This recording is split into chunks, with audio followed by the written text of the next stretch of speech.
sure na wala siya dyan. Mag-aalas 2 ng hapon na magtungo ang PNP CIDG sa address ng negosyanteng si Charlie Atong Ang sa Pasig City para isilbi ang arrest warrant na inilabas ng Branch 26 ng Santa Cruz Laguna Regional Trial Court. Noong una, hindi agad pinapasok sa nasabing bahay ang mga tauhan ng CIDG. Ito, warrant of arrest. We will implement it whether you like it or not. Guard!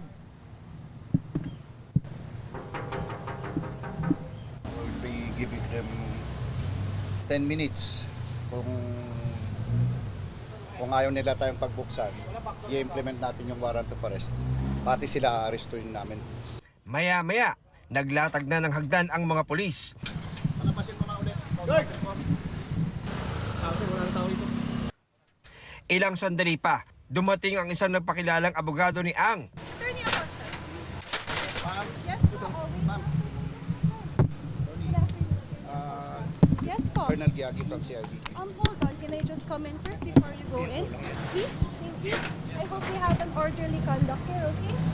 Pagkalipas ng ilang minuto, Nagpakilala naman kami, maliwanag yung pakay namin. Dito yung registered address niya. Pinakita namin yung warrant of arrest. So, andito lang yung abogado nila. I'm giving them 10 minutes, sir. With or without their consent, papasukin ko. Dadalhin ko pati yung lawyer nila. Pati lahat ng tao na nasa loob for obstruction of justice. Sir, last 5 minutes po, ma'am. kalaunan, pumayag din ang abogado ni Ang na papasukin ang mga pulis. Meron naman tayong body-worn camera, meron pa tayong alternative recording devices. I will assure you, nothing will happen. All right. May I get a list of all who will be coming inside, please? And may we ask for the IDs also, please? Ma'am, pinapatagal lang natin ang ma'am. Hindi naman. I just want to Pag-i-implement make sure na everything is in order. Halos isang oras din sa loob ang 4 na pulis at isang taga-barangay, pero bigo silang matuntun si Ang. Gayunman, tinanggap ng abogado ni Ang warrant of arrest.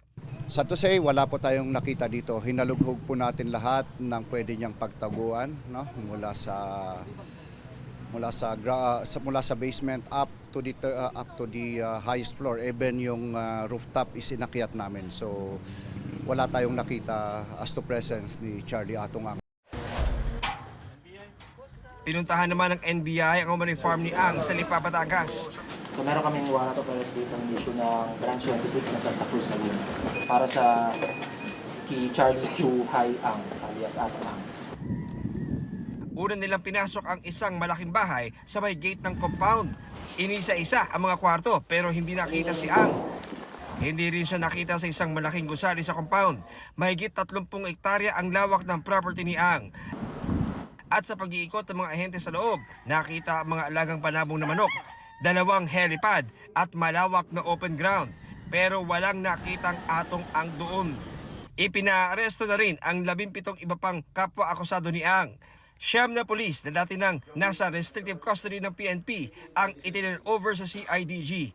Naaresto naman na ang 8 sibilyang co-accused ng mga security personnel at empleyado sa sabungan ni Ang. Si Ang na lang ang hinahanap ng mga otoridad. Ayon sa DOJ, walang record ng Bureau of Immigration na lumabas ng bansa si Ang. Hihilingin daw nila sa korte ang paglalabas ng whole departure order laban kay Ang. Nauna lang naglabas ng ILBO o Immigration Lookout Bulletin Order ang DOJ para mamonitor ang posibleng paglabas nito sa bansa.